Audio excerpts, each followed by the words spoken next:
We're just about to go live any minute now, and we're live. All right, welcome along, everybody. This is Talks Tenday, episode 4, and in this episode, we're going to be talking about building your table for D&D. You know, the most popular video we ever did on this channel, listen, our videos are not anywhere near some of the more popular D&D channels where they get thousands, tens of thousands, hundreds of thousands, even more, even millions of views. You know, we're quite a small channel, right? But our most popular video we ever did got viewed by 20,000 people, and it was all about the D&D gaming table, all about the gaming table. And I wanted to revisit that and talk about building your table in D&D, because I know that many of you watching this, you want to build your own D&D table, maybe like you see some of the big streamers doing, and they've got these beautiful often triangular tables, and it's made of the finest wood. It's probably taken tens of thousands of dollars to build this thing. But I don't want to just talk about building your physical table. I want to talk about you building the mood, the tone, the style of play. All of this is what I think of as building your table in D&D. And I'm doing this for a couple of reasons. We're about to start in around about a week's time. We're about to start our second campaign 2 of Every Tenday. And it's got a new tone to it. It's got a new style. It's going to be a little bit more mature. It's got maybe a slightly more gritty theme to it. We're literally going to be building a whole new table for that. A physical table and a new tone, new style of play, all of these kind of things. And the physical table that I'm touching right now of the brand new campaign, I'm also going to be building this as we go. I'm going to be building this table as we go. And it's going to be based, well, let me show you. I'm going to lean the laptop forward so you can see it here. Hopefully you can see this as I lean it forward for you. We're actually going to be building it based upon this antique pool table that I got. Can you see that? So the actual brand new table is going to be based off of a brand new pool table. There's a couple of reasons why I chose a pool table in the end and didn't build a table from scratch. Number one, time, expense. Time being the big one, to actually build a brand new table with everything it needs. Man, oh man, there's a lot involved in that. So I found locally this antique pool table. And number one, it took care of a couple of jobs for me because it's got a felt surface. Obviously, the whole tabletop is felt, which is wonderful because this is perfect dice rolling terrain, right? So the entire surface is this dice rolling terrain. It's got borders so that dice cannot fly off the edge, right? So straight away there, we've got some cool things. Also, the pockets enable us to have great cup holders and hide wires and stuff like that. But here's the thing, as we come into campaign 2, I'll just tilt you back up here. As we come into campaign 2, this table isn't going to be finished. This is going to be a work in progress. So as we go through campaign 2, this table is going to change. I'm going to be able to do work on it in between sessions and things like that, you know. And that's deliberate. That's on purpose. That's important as far as I'm concerned for a number of reasons. Number one, and I think most importantly, is that's how D&D works. I'm going to be building this table, this physical table, on the fly, like as we go through the campaign. The last campaign was 144 episodes. The last 44 that we streamed, the other 144 you can get by, you know, going on Spotify, going on Apple, putting in Every Tenday or put in D&D, and you'll see us pretty quickly up there. This campaign, however many episodes it ends up being, short of a total party kill, hopefully it goes on for equally as many, if not more.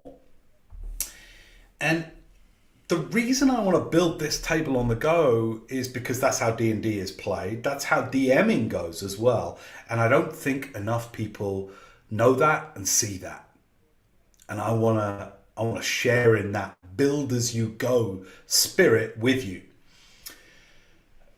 You know, I think DMing nowadays is probably more intimidating a task than it was when I first started DMing with my sisters.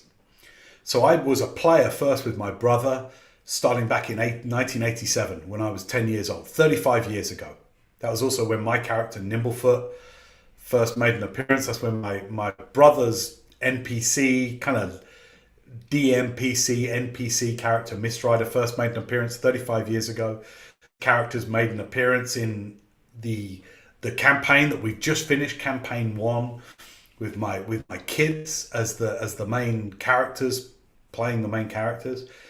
And the thing is, when I first started DMing, I built as I went. Like, all I started with was a couple of towns, you know, a couple of scores of miles, you know, tens of miles of surrounding wilderness, and a single idea for some drama, you know, a single idea for an adventure that my sisters at the time could maybe get into with their characters. When I started playing D&D with my kids in campaign 1, I just started with a single town, Curthton, and the surrounding region of maybe 50 miles in each direction, and that was it. And for those first few games, I didn't even really have that well mapped out. I had about the surrounding 10, 20 miles of terrain and a few encounters in mind. That was it. I don't think many people see that. What most people see these days, especially on some of the bigger, more popular D&D streams out there, as wonderful as they are, as great entertainment as they are, what you don't see anymore is just how slapdash many DMs are. And I don't mean slapdash as a personal criticism. What I mean, maybe slapdash is the wrong term to use, but the build as you go. Most DMs are chucking down the railway track whilst they're on the train. You know, we see that in the cartoons, you know, where it's like you're laying down the railway track as the train's going over it. That's how many of us build our worlds. That's how I built my world. I've listened to interviews with great dungeon masters like Matt Mercer, and he talks about that. Like, it just started with one game for his friend for his birthday, and he had a town, and that was it. He just had a little area worked out. It's rare that any of us as dungeon masters have an entire world mapped out, built, designed, all of the politics, all of the terrain, all of the cultures, subcultures, and everything, the divinity, everything mapped out for this world. Most of us, including the creator of Dungeons and Dragons, going way, way back to the 70s, before I was born, most of us just start with a little village and a little bit of drama, a little bit of intrigue, and something of a rough map of the surrounding region, and maybe the first level of a dungeon nearby. That's it. The rest is built on the fly. It's built as we go. Build as we play. And I felt in creating the new table for the new campaign, again, I'll show it to you, we've built it based upon, well, we're starting, the main skeleton is this antique pool table. And at the time that I'm recording this video, I found this pool table locally. So it's sourced locally, it's very old. I didn't pay very much for it, but I've hauled it back here. It's 6 foot wide, it's 3 foot deep. And considering that our campaigns is just me and my 2 children playing, which is all the more proof that you don't need massive parties of 4 to 6 players or anything like that. You can play D&D and have so much fun with 2 players, even 1 player. That was how I started. I started out, I was the player, my brother was the dungeon master. That was it. It was solo play. And that was all I knew to begin with coming into Dungeons and Dragons. I actually was initiated into D&D as the sole player. I then got my friends playing it, and our parties grew, and we had 3, 5, 6, 7 players and more, depending on which weekend and who was dungeon master. But here's the thing. With this table, this is certainly sufficient for just two players who are going to be sat opposite me when we start playing in about a week's time. Just over a week's time, we're going to be doing session 1 of campaign 2 of our Every Tenday campaign and stream. We really hope that you can make it, you can watch it, you can let us know what you think about our very first session. The reason I'm so excited is because we never streamed or even broadcast on our podcast our very first session of the last campaign. We didn't start putting it out as a podcast until it was like episode 6. And we called it episode 1, but it wasn't. It was like episode 6 or even 8. The characters were already 5th level, I think. 5th or 6th level by the time we started the podcast. Now you're going to get to join a session 1. We've already streamed session 0, by the way, which you can catch if you want to check out session 0 and how that goes. Again, what I want to do with this channel isn't show you the kind of polished Dungeons and Dragons that you can get elsewhere and everywhere, quite frankly, here on YouTube. You only have to do a search for the likes of, you only have to do a search for the likes of Critical Role, and you will find multiple streams out there here on YouTube of very well orchestrated, the highest production values of D&D streaming. And as I came into this second campaign, I had a few important questions to ask myself and my players, my kids, basically. And that was like, how serious do we want to take this? Like, how much do we really want to build this out to cater for our audience? And we were like, yeah, let's do it. Like, let's try and make our streams something that are enjoyable to watch and that have production levels that are high enough that your enjoyment of the stream is not affected because of terrible audio quality or something like that. But the other thing that I was very keen on, oh, by the way, thanks to everyone who's watching live. I can see the Twinkle Toad. How you doing? Who says, hey, by the way, thanks for joining us. I told you this would be a live kind of Q&A, so we can talk and we can interact and stuff. The Twinkle Toad says, it would take forever to make an entire world with every little detail. It would, wouldn't it? It would take an absolute aeon. Aeon, which is also the name of our continent that I'm setting campaign 2 in as well. Now, this continent, as well worked out as it is, has taken me 4 years to create. This one continent. And I don't have much of it. I've probably got about an eighth of it well worked out and developed in terms of places you can go. 1/8. And that is this lower region here. A little bit here, a little bit here, a little bit up here. But the rest of it is still pretty underdeveloped. Right? So yeah, it would take forever. You have to build as you go with Dungeons and Dragons, right? You have to build as you go.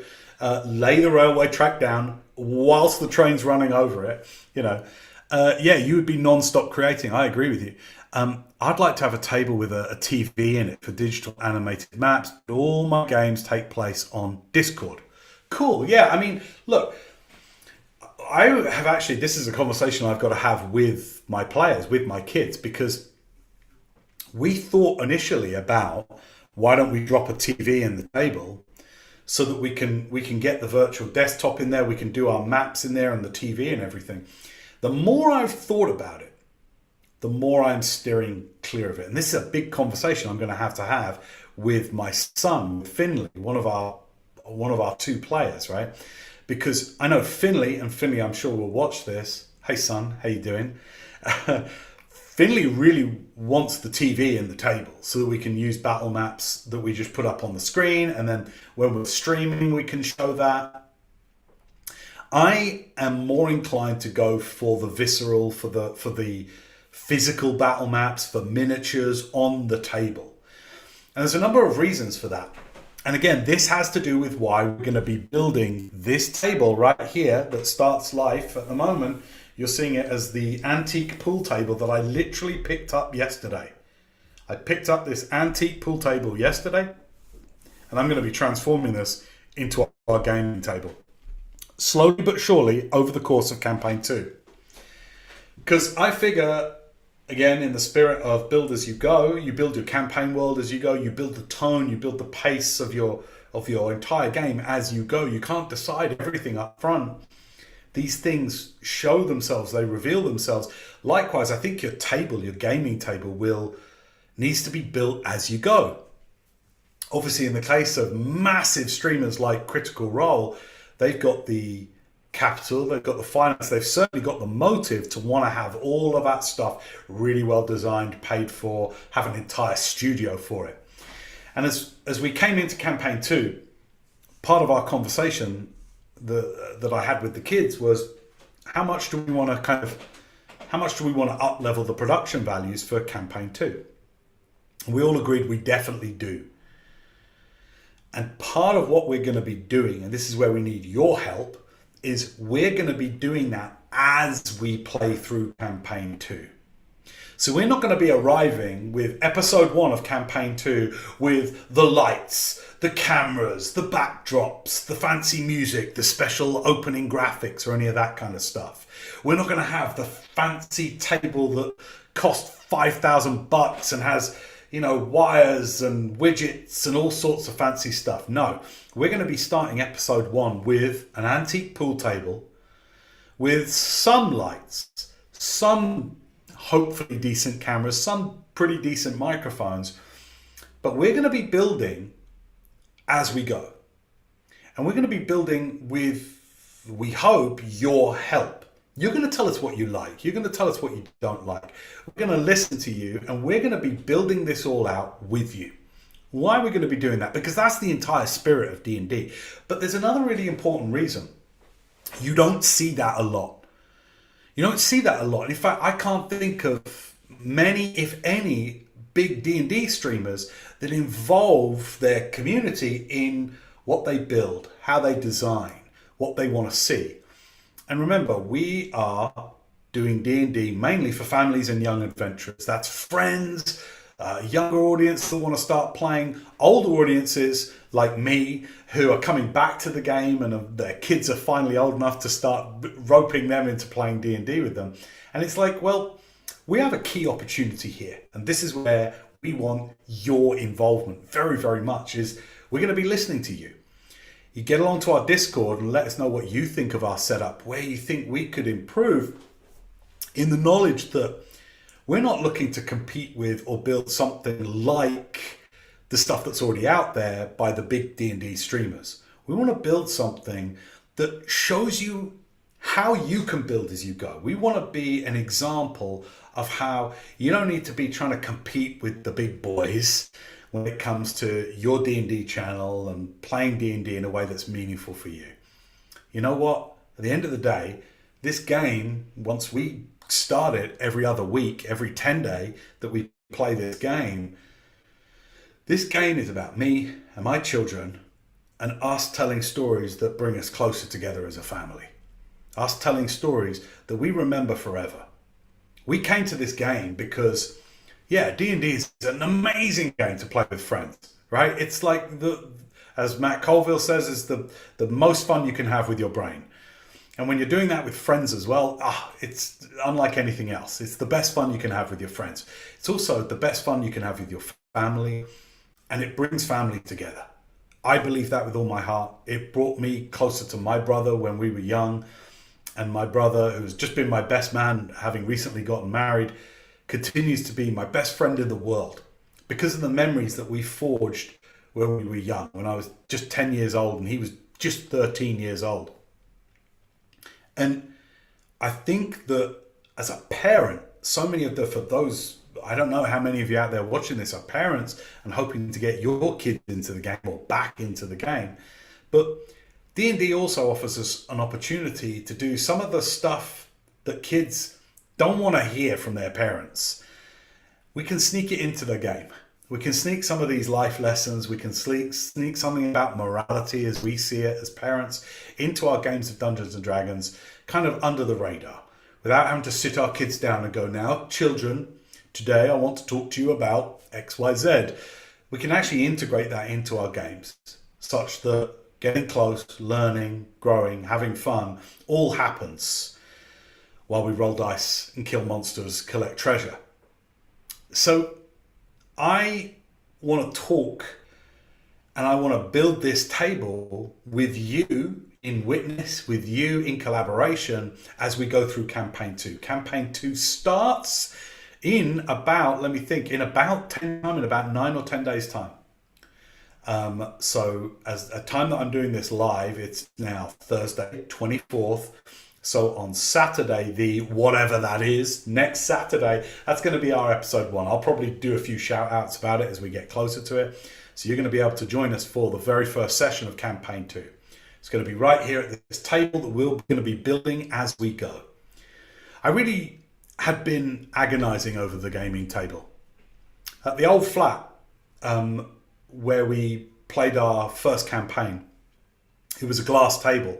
And the horrible thing about the glass table was the way it reverbed the audio. It was just horrible. And yet the video I shot about our gaming table and where we played and everything is by far our most popular video ever. It got like 20,000 views. And yet I think that environment wasn't that well suited to playing Dungeons and Dragons. This one, I think, is better suited. We've got a lot more ceiling height here. This is actually my office. So this is the office and studio. The ceilings are way up there, some 9-10 feet up. So this gives us room to hang backdrops and to rig up some lighting as we go. Again, we're not going to be starting episode 1 with all of the fancy studio lights and microphones hanging from the ceilings. We're going to work up to that. We're going to build this game as we go. Now, what we've got going on here, let's just see some of the, thank you for all the comments that have been coming through. The Twinkle says, don't get me wrong, all fancy scenery is amazing, but it's expensive and it takes so much room to store. Yeah, it does. It really, really does, doesn't it? Twinkle Toad also says, yeah, I would use the minis. They would just be on the digital maps. I could store billions of maps on my computer. My house isn't large enough to store tons of crafted scenery. Yeah, for sure, right? Yeah, you see, these are decisions we have to make as Dungeon Masters, right? It's like, how much of all of that stuff do we want to have right from the get-go? Do we want to have tons and tons of scenery? I really like the maps. Down here, we've got the dungeon tiles, the wilderness tiles, and the city tiles from Wizards of the Coast. They did some sets for that. I really like that. I really like the game board as well, which is, where is that? See if I can pull that out for you. Somewhere around here. So I'm going to be taking you through all of this stuff. How we're setting this up, why we're setting it up, the way we're setting it up. Who's just joined us? Hunter Murphy Law just says, late to the video, but I've really enjoyed your content. Hey, bless you. Thanks so much for that. I really appreciate that. We're talking about building your table, and I cannot talk about building a physical D&D table without talking about building a table as a metaphor as well for how you manage the entire game, right? How do you build your table? Because building your D&D table, you can have the best table in the world, but if you haven't established mood, tone, style of play, all these kind of things, the rules and the reasons why you're playing, if you haven't agreed on that around the table, I don't think you've really built your table properly. I've just literally yesterday managed to get this antique snooker table, pool table. Snooker, I think it is actually, because it's not pool balls that come with it, right? So this is where we're starting as the basis for our brand new gaming table. Already, by the way, I'm so happy to have this as a table rather than the glass table we used in my old flat. So the two big changes are we're working off an antique pool table as the basis for our new gaming table. I'm going to be getting the jigsaw, getting the sander. I'm going to be making adjustments to this sucker. But I'm going to be doing it as we go through campaign 2. So you're going to be involved in this. I'll be doing little videos in between sessions to show you how we're tweaking, how we're improving our gaming table and the entire environment we play in as we play. I figure that would be a cool thing to do, because so many of the streams out there, like I've been saying, so many of the streams out there at the moment, you know, when you come to it, when you come to the stream, it's like everything's perfect. They got beautiful lights. They've got the perfect, skins that they put all the video windows in and all this kind of stuff. We're going to be doing that as we go. So we build as we go, because that's the spirit of D&D, isn't it? Building as you go. I know with campaign 1, I started with a town and about a 20-mile region of wilderness outside the town. That was it. And I started with one bit of drama, one bit of intrigue, one bit of adventure, one kind of calling for my players to start to investigate, to start to explore, to start to wander into. And I think your D&D world, your campaign setting, will be built as you go, will be built as you play. And so our environment for playing the game, we're going to build that as we go through campaign 2 as well. And we'd love you to be a part of it. We'd love you to see it. Let us know what we're missing. Let us know what you think about what we're building. I'm going to be doing these little diaries, I guess, these little kind of drop-ins to show you the changes that I make to the table, the changes that I make to the room here, the things we're going to add, why we're going to add them as we go, you know. And as we maybe get a little bit more money to play with, we might, make a leap into a new bit of technology and all these kind of things. We're going to do it all on the go, because paramount amongst everything we're doing is we are not currently this. I'm not saying this won't change in the future, but certainly it's nowhere in the near future. We're not doing this for commercial gain. We play in D&D because it's brought us together as a family. It's brought me closer to my kids who don't live with me. Hence the name of our channel, the name of our game, Every Tenday, because I see them every 10 day. I have a 10-day gap where I don't see my kids, and then I have them for a long weekend, Thursday, Friday, Saturday, Sunday, and then I don't see them for 10 days again. And so we get to play D&D every other week. And prior to Dungeons and Dragons, we were close. I love my children. They love me. We have great times together, but most of it was around screens. We were watching movies, playing games, that kind of stuff. And it was cool, but it occurred to me one day when I took them back home, back to their mum, and it's a long drive. It's like a 250-mile round trip to take my children home. And as I was driving back, I felt sad. And I was like, I don't know how much I even looked in my children's eyes this weekend. We were always playing and doing stuff, And I was like, man, that's got to change. The minute my son, Finley, youngest of the two that play in our game, the minute he turned 10, I was like, we're playing Dungeons and Dragons. And one of the things I noticed immediately when we're playing this game is we're telling stories, we're engaged with each other, we're looking at each other, we're enjoying, and we're making memories, we're enjoying memories together. And it was so magical. And I was like, that's what we want to consistently do. We want to tell stories together here, share them with you, in the hopes that it will bring other families together. It'll bring other siblings together. There's, in this day and age, you can be around, but you can have brothers and sisters and they just don't get on. And we've already heard from some of our listeners, some of our viewers who have started playing Dungeons and Dragons with their annoying younger brother, and now they're close. They've managed to rope their dad or their mum into playing, and they dungeon master, or they've managed to convince their parents to run a game. This is music to our ears. This is why we do what we do. We do it for two reasons. Number one, because it brings us together and we love it for that. And number two, we always said this at the beginning, if one other family get closer because they listened to our stream and thought, screw it, let's us give it a go, our work here is done. So from here on in, assuming that that's already happened, from here on in, all we want to do is just try and share more to encourage and show you how easy it is to start playing this game. If you watch some of the more popular streams, they are magnificent. I watch them myself. The thing is, they can be quite intimidating. We want to show you how you can build your table literally, and build your table metaphorically as you go, which is the entire spirit of the game. So what we want you to do is, there's space. The great thing about the way we've done this is we've got a small audience. So for those of you who are watching with me live, hey, how you doing? Got a couple of our community watching with us live. Thanks so much. Twinkle Toads has come on and said, I wouldn't mind having some modular scenery that could be mixed and matched with other things, but it seems to be hard to find, and again, expensive. Yeah, it is. I agree with what you're saying as far as the production values, but 90% of the D&D on YouTube has horrible story, and it's non-stop joking or sex jokes. It's hard me to find good D&D actual play. Yeah, right. Well, that's one of the things that's a really important point. I'm glad you bring that up, because one of the things playing with my children set a slightly different tone. So, for example, in campaign 1, I'm not playing with my friends, and we're not all teenagers. So we're not sitting around, as you say, making sex jokes and mucking about.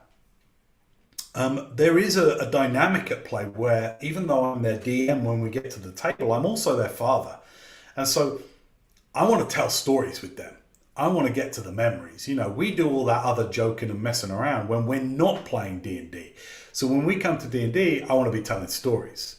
I want to be establishing something that is lasting in our minds and in our hearts. So yeah, it's a really good point. And it is really hard to find games where it's just like, being a fly on the wall in it, you're just like, really? What's the point in being here? And yeah. Well, that's the thing, right? Horror story is everything. What's the narrative? And so I think you're going to like campaign 2, which we're starting in around about 9 days time. Saturday week, we're going to be starting campaign 2. And as stories go, it might be a little too early for me to get this excited, but I'm really excited for campaign 2. And I think I've built an intro. Worthy of these brand new characters, and that will create a kind of a spark that will certainly help. What you want to do, I think, in a session 1 is create some kind of spark that brings enough sort of energy, narrative and kinetic energy to at least the first 2 or 3 levels of play. So I want the sparks that we set in this first session to hopefully drive behavior through to like 4th or 5th level. And certainly the narratives as well. The Twinkle Toad, thank you for all your messages, the Twinkle Toad. We love hearing from you. Something serious with a good story that lets you get lost in the fantasy. That's what I love. Yeah, me too. And if you've watched the last few episodes of our campaign 1, so the finale, like the last 5 episodes of campaign 1, last 6 maybe, that's some serious story playing out there. Some really serious story. I think you found a great way to share your love of something together. I was excited when I found you. Oh, thank you so much. You playing together caught my attention because it was something I hadn't seen before. Yeah, right? Like, it's really cool. We see friends playing together. We don't see family playing together. And I think it's important. Because when I was 10 years old, my brother brought out a red box from that original Dungeons & Dragons 1983 release, D&D, the red box set. And the red box was massive because it was probably the first product that TSR created that actually sort of taught you how to play. They weren't just reference manuals. It actually had a little tutorial in there, where you played a bit like a choose your own adventure. Do you remember that with Alina the cleric, and Bargle the wizard? Spoiler alert, who doesn't still mourn the loss of Alina? she's out of there, sorry, spoilers. But that red box set really, it always stood out in my mind as like, it did teach you how to play as well. The new books don't really teach you how to play, which is why I think streams are good. But the problem is, if you're trying to learn how to play D&D from watching these Hollywood streams, typically from West Coast Americans, there's nothing wrong with that, but you get a very Hollywood version of it. You can tell great stories that touch something within your soul around an antique pool table with your kids. That's what we want to show you how to do. The last, and then we're going to sign off for today. The Twinkle Toad, thanks for all your comments through this video. I really appreciate it. You know, if you think about it, since you said you started with your brothers and sisters and not with your kids, you're actually playing with 2 generations of family now. Yeah, right? Yeah, exactly. And actually, we did... so it was amazing. Starting playing with my brother at 10, and he was 13 when we started playing. He was the DM, I was the player. That was it.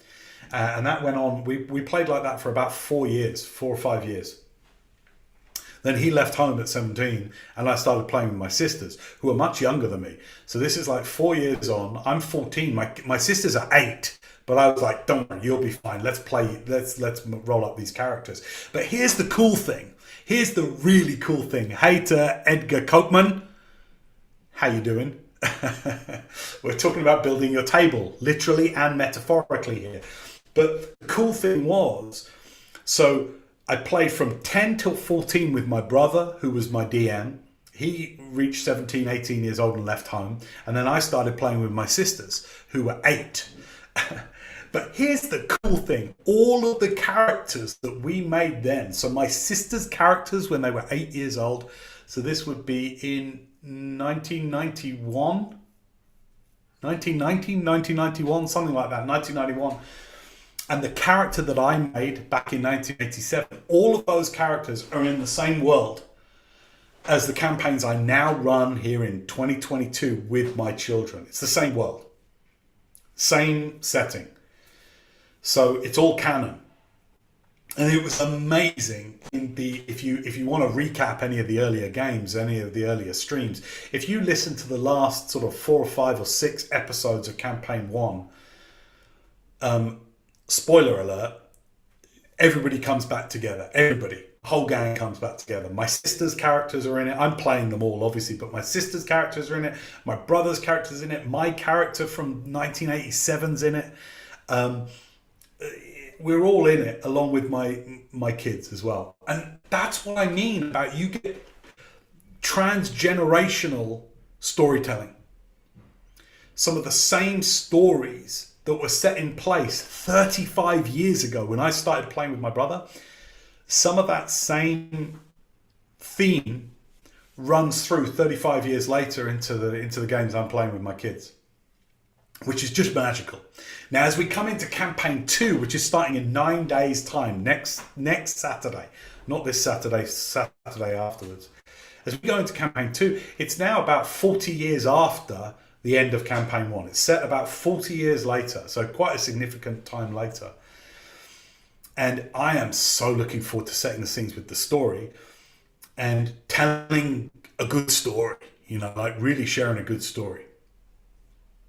The Twinkle Toad, so that's great. I love that. I do the same thing in my games. I have NPCs and location used over and over. I just weave everything in together. Isn't it great? It's just so great just to weave in all these storylines and things. It's like, that's the joy of Easter eggs, right? I actually asked the kids. We broadcast our session 0, so you can listen to it here on our channel. I thought that was important as well. You don't get to see many session 0s, and I was like, man, we gotta do that. And that's the thing we want to share the most, is like, okay, it's 2.5 hours of me just chatting with my kids, so it's not great viewing, it's horrible viewing, but you don't get to see a session 0 and what's actually talked about. And really, it's not that long. It took us 2.5 hours to work it all out, and we're ready to play. And I think if more people knew that it doesn't take that long to get ready to play the game, and I mean, we could have cut it down if we wanted to, but I think it's really important. I think it's really important because building the table, you see in that session 0 how we're starting to build the table. I asked them, what certificate do you want this to be? Like if campaign 1 was PG-13, like what's this one? Are we going R-rated? And they were like, we want to go 12. Here in the UK, we call it 12. 12 is, it goes U, PG, 12, 15, 18. And the kids were like, we want to go 12, 12A, 12 adult, you know? Edgar asks the question, says, how long do you think a game series can last normally? You mean like an entire campaign or a single game? Single game for us tends to run at around about anything from 3 hours to 4.5 hours, right? So that's a typical game session. Our entire campaign, we just finished a campaign, Edgar, right? So we, Edgar Wright, director of Shaun of the Dead. Sorry, stupid joke. I just went, yeah, right, Edgar, right? So an entire campaign, that's terrible. I'm so sorry. Our last campaign, we started it in January 2019. January 2019. That's when we started it. And we just finished it. So we finished it in about September, just gone. So how long's that? 3 years, 9 months, something like that. That was our campaign. And that was 144 broadcast episodes. Add to that about another 6 to 8 because we didn't start streaming the first. We didn't record and broadcast the first few, right? The first probably I would say about half a dozen. We didn't stream those, you know. So that was long. That was long. That was a lot of episodes. That's hundreds of hours of play. You can listen to it all on Anchor. Our podcast on Anchor. Yeah, right. So that's a good add to the questions. Barakeel TV, 4 hours is what I've typically seen. Yeah, 4 hours. I think, how long do you play for? 4 hours is what you see, but when you play your games, what do you tend to find it comes out at? But I've seen game sessions last 8 hours plus with the right group and energy. Yeah, right. Well, when I was much younger, when I was sort of like 16, 17, I used to play with a friend of ours who was the older brother of a friend of ours. His name was Randy. And Randy had been to prison. And us as a group of teenagers, when we were like 15, 16 years old, we were all kind of a little bit frightened and in awe of Randy, who was my friend Ryan's older brother. And he was a bit of a nutcase. He was a bit of an Eddie kind of character from Stranger Things, right? And anyway, the wonderful thing about Randy's games is they would last all Sunday afternoon, like all Sunday. So we would start sort of like 11 o'clock and we'd run through until it was dark. You know, they were long games. He was a crazy DM, big hack and slash DM. It was fun. Barakel TV says, I typically run about 4 or 5 hours, but I had a 16-hour short campaign run when I was younger. 16 hours, yeah, man. Need a lot of toilet breaks there. You need a lot of popcorn and pizza. The Twinkle Toe says, mine are 3 hours on average. Campaigns for me so far have lasted a little over 7 months. Yeah, right. Cool. Yeah, shorter campaigns can be... I think short campaigns can be quite good because they force you to sort of tighten up your kind of story a little bit, right? So like that can be a good practice. For me, Barakill TV, no, excuse me, Edgar, who asked, a single game, campaigns, and a set of campaigns. So I'm part of a set of campaigns that I'm not the only DM. My brother's the other DM. He only did it when I was young, when I was 10 years old, that have spanned so far 35 years, from 1987 to now. Same campaign setting. It all started with a single town called Kurth that my brother came up with, a town called Kurth. And that was it. He had a town called Kurth and then some of the surrounding countryside. And then we used the Karatur, Forgotten Realms Karatur campaign setting because we did a lot there. And we used Oriental Adventures from AD&D. That was 1987 until about 1991. And then I took over DMing with my sisters, same campaign setting. A few years later, right, like a few decades on from when I'd played with my brother, but same place, same campaign setting. And then nothing for years. When I left home, until January 2019, nothing. And so when my kids started playing, I was like, oh, okay, it's 60 years later from 1987, where we were in 1987. It's 60 years on from then, but it's the same place. And Kurth went from being a little town to being an entire region down here on the southeast coast of this continent. I made this entire continent built from just some of the little scraps of lore that my brother had dropped, and we built it out. Yeah, so that's been a huge amount of fun. Guys, I've got to scoot soon. Dressur's with us. How you doing, Dressur? Edgar, are you new to D&D? I think the best thing anyone can do with their friends as a way of sampling is to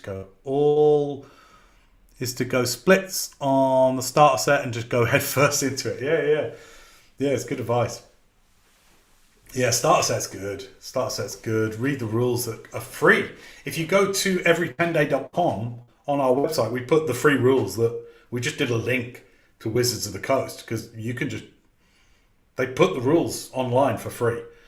So you can start playing with nothing. And we put a link to the character sheets that you can download and print off as well. So everytenday.com, there's everything on our site. We didn't make it. We just put links to Wizards of the Coast. There's everything there to start playing. You just buy some dice and you're off.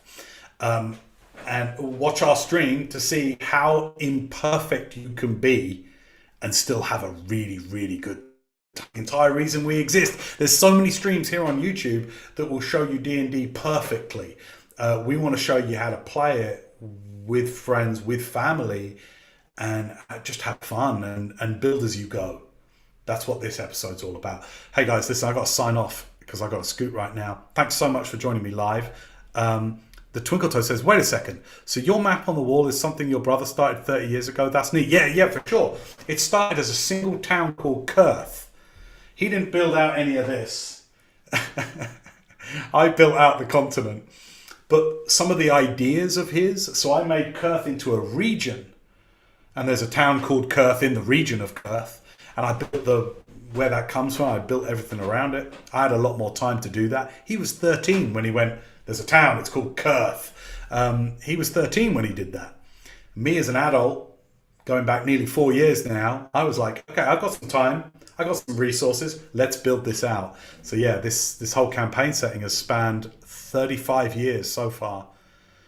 So let's see how much further we can go. Maybe my kids will take it on and take all of this paraphernalia from their father and play it with their children. That's what I'd love to see. I'd love to see this campaign setting span 50 years plus. That'd be awesome. Anyway, guys, thanks so much for joining me for this stream. I've really, really enjoyed it. Hope you have too. Love doing this stuff. Please put word out if you can. Come join us for session 1 of campaign 2. It's the first session 1 we've streamed, because we didn't stream session 1 of the first campaign. We didn't even think to until 8 to 10 episodes, 6 to 8 to 10 episodes in. So we're really looking forward to this. And check out session 0 if you want some spoilers ahead of it, or you just want to see how they crafted their characters. I think you'll have a lot of fun with it. All right, guys. Big love. We